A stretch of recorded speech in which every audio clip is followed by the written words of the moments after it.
Okay, time for a new video, and whether you are somebody new to my channel or you are returning to my channel to watch this video, it is greatly appreciated. As always, I'm filming this video in one go, so if I stumble over my words moving forwards, I apologise about that. And also, if the quality of this video is fairly poor as well, if there's any lag, anything like that at all, sadly it cannot be helped, and hopefully it is not too much of an issue for you. This is yet another Eurovision 2022 related video here on my channel. At the time of recording this video you're watching now, it is the 1st of May 2022, and today we saw the second half of the first semi-final participants rehearse for the first time at the Pala Olimpico in Turin in Italy with regards to the upcoming 66th edition of the Eurovision Song Contest. As I did yesterday, I'm going to be giving you my very brief thoughts on the rehearsal clips that were uploaded to TikTok, and as always feel free to let me know your thoughts in the comments below as well, and check out the links to my other social media pages in the description below as well if you so wish. Somebody left a comment on my video yesterday. I do apologise, I can't remember their name, but they said that there really isn't a whole lot of point maybe making these videos or really discussing or judging the rehearsals in any way yet, because we're seeing and hearing so little, and that is a very, very valid point. I think the only reason I'm making these videos is because I did so last year, and maybe there's people out there who are genuinely interested in what I've got to say about these very, very short snippets indeed. I just want to reiterate a few other points that I made in yesterday's video as well. I'm really trying to keep these videos very brief because, as I mentioned ages ago on my channel, I am actually trying to take a bit more of a step back from all things Eurovision this year. So whereas in years gone by I might have spent a lot of time going through loads of videos online, reading lots of things about the contest, I'm not doing that as much this year. And I think that's really working for me, and I'm sure I'll be doing that in the future as well. Anyway, let's get through this. I've got loads of tabs open, so if you hear my laptop fan whirring away, apologies about that. What I'm going to do instead of what I did yesterday is I'm actually going to go through what it says on the Eurovision Live blog first, all of the nations, and then I'm going to refresh my memory with the rehearsal clips. I should say I haven't seen Armenia's rehearsal clip just yet, but from the photos I saw it looks very impressive indeed. So Portugal were up first today. It says here Portugal are performing on the B stage, right in front of the green room, singing in a circle formation that really fits the intimate, dreamlike style of the song. The graphic backdrop adds some swirly colour, and it's a simple, beautiful performance that's given us our first goosebumps of the day. So Maro, who I think is just fabulous, she's in a sort of purple, lilac-coloured outfit. She's got the group of women, but this time they're not beside her, as they were in Festival de Canchão. They are in that circle formation.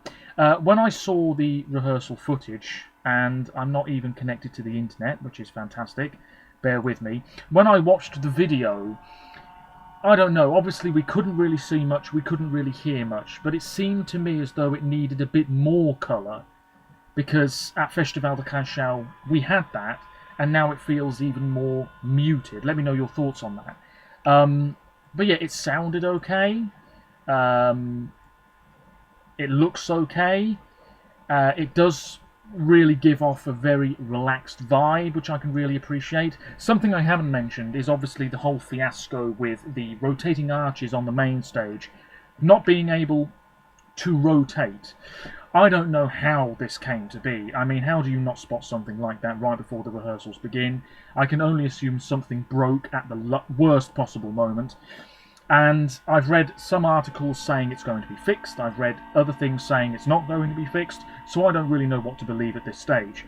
But it really needs to be adjusted if possible, because I think a lot of performances might be damaged by that element of the stage design not working as it should be. And also, I know that the designer of the stage, I can't remember her name, but she said something along the lines of, the way the stage is this year means that each performance will really have its own identity from everything else around it. And that doesn't seem necessarily as though it's going to be the case now. I mean, yesterday, the Dutch and Swiss rehearsals actually looked fairly similar.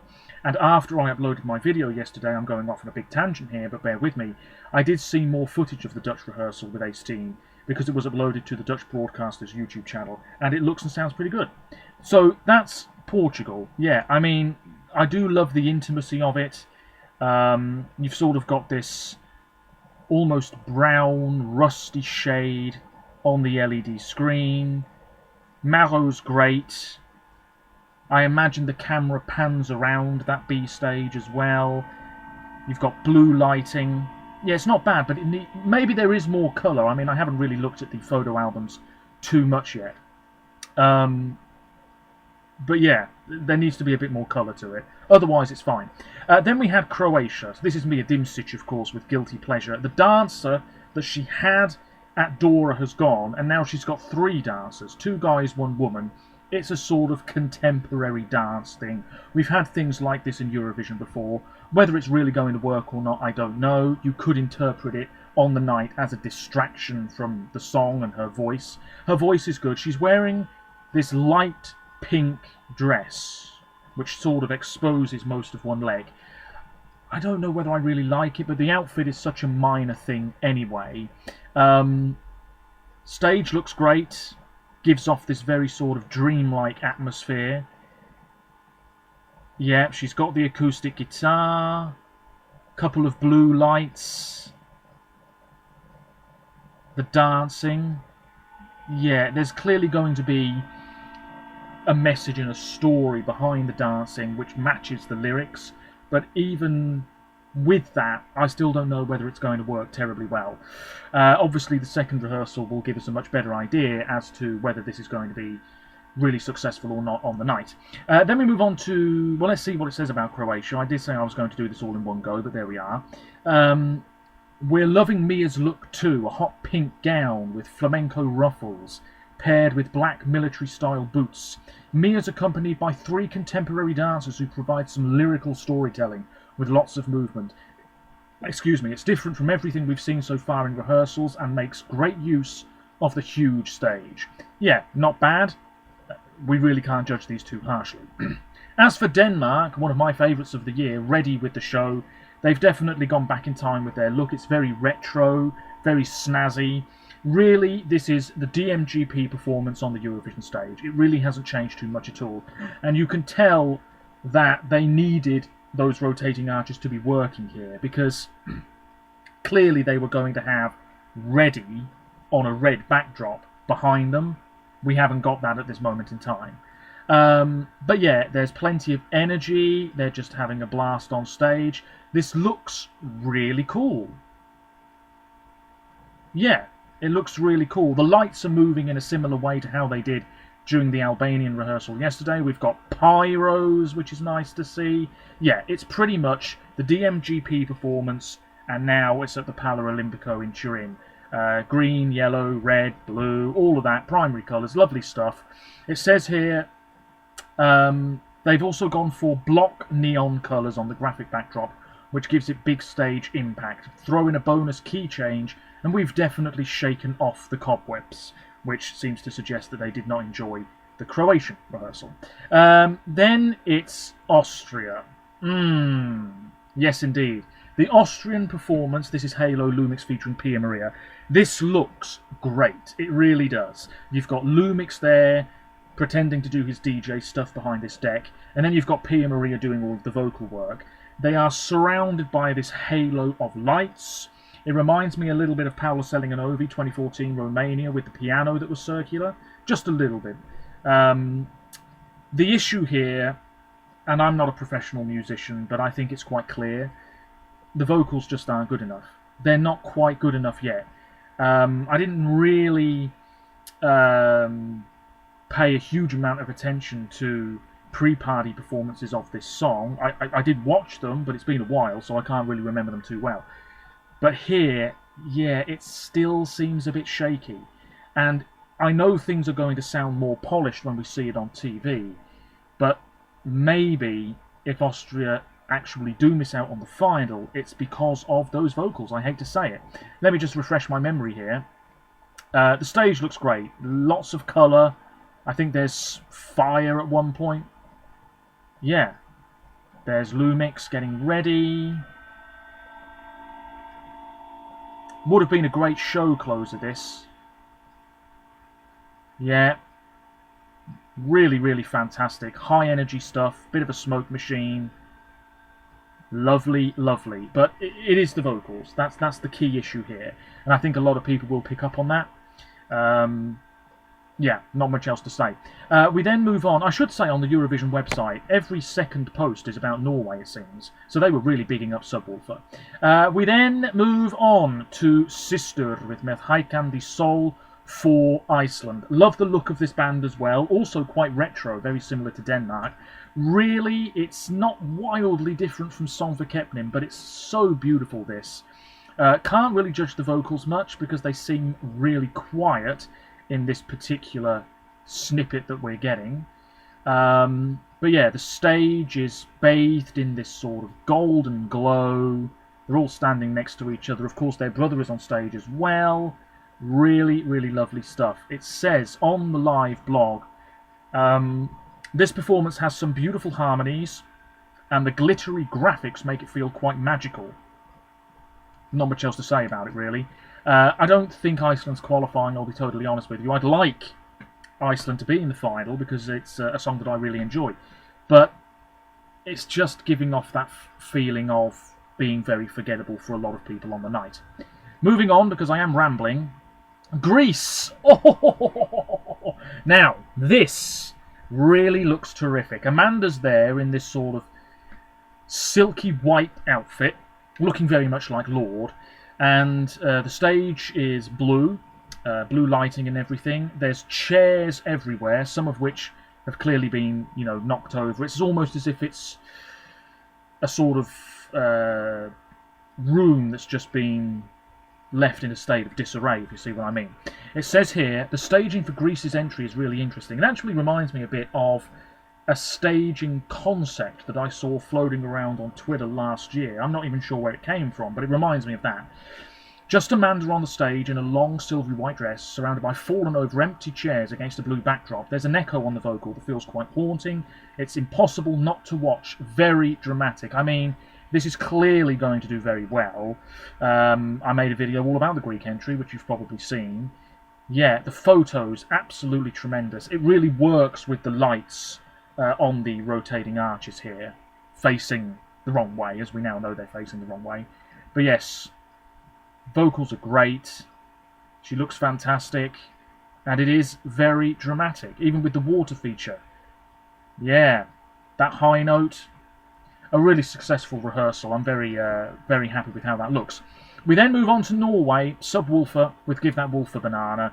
Obviously one of the most anticipated rehearsals out of anybody this year. They're in their suits, you've got the dancers in yellow and black, you've got the DJ guy doing his thing behind them. I don't know really about this. I think it's not necessarily the arches, but the visuals on the sort of LED backing screen. I think they could be a bit better. I mean, I'm being really harsh here. But let me just watch this back. And as for the vocals, yeah, we really can't judge these. I mean, they've got microphones next to their mouths, but I'm wondering exactly how many times this song has been performed 100% live. There's pyro. It's quite a spectacle. We knew it was going to be. Yellow and blue, the main colour schemes here. Again, it's just the MGP performance, and they've elevated it to, you know, the Eurovision standard. It's going through, it's probably winning the public vote, but I'm not entirely sure that really was, based on this little snippet, the best first rehearsal we've had so far. Then we have Armenia. Now, I haven't seen Armenia. What does it say about Norway? My God, I'm all over the shop here. It doesn't really say much at all about Norway, to be honest. Nothing that we didn't know already. Armenia. Now, this is really interesting. I think the plan was to have the house and the rotating arches, which I know I keep saying, doing their thing. But obviously, things are a bit bust at the moment. So it says here there's a full constructed set for this performance. It's a white bedroom with walls and furniture that look as though they're made from sticky notes. We've just had a chat with the Armenian delegation and they've confirmed it's a reinforced paper structure. The set also rotates through manpower rather than an actual rotating stage, which provides a very cool ending. So this is why it's on last, because clearly it's a massive prop and you need a little bit of extra time perhaps to get it constructed and put together on stage. I haven't seen this, so let me take a look. Yeah. Rose is great, really likeable. has performed very well at pre-parties, vocals always on the money. There's a bed.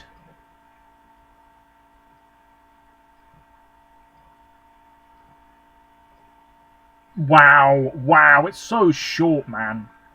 Less chat, more footage, that's what I say. There's a chair. It's very intimate, you know, the camera's right up close. Whether it's like that for the whole performance or not, I don't know.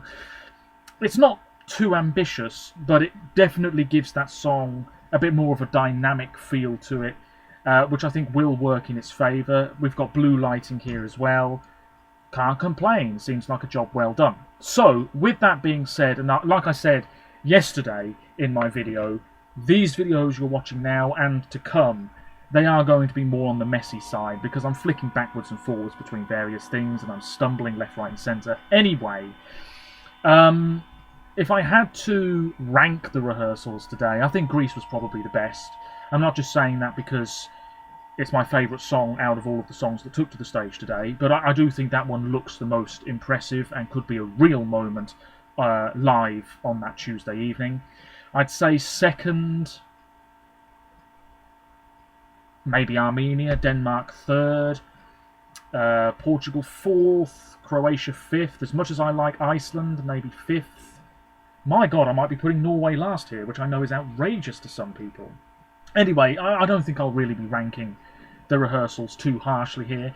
The intention is that there will be a blog post later on today where I briefly go through everything that I've discussed in the 2 videos I've made this week so far.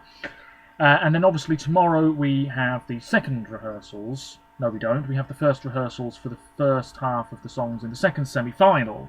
Yes, indeed. So lots of people will be very interested about Serbia, but we've also got Israel, San Marino, many others, of course, as well. My God, you can tell I'm a bit tired. Anyway, let me know what you think. I really am interested to know. And, yeah, blog post coming soon, and more videos from me over the coming days as well. Until next time, let me know what you think. Take care of yourselves, stay safe, and bye for now.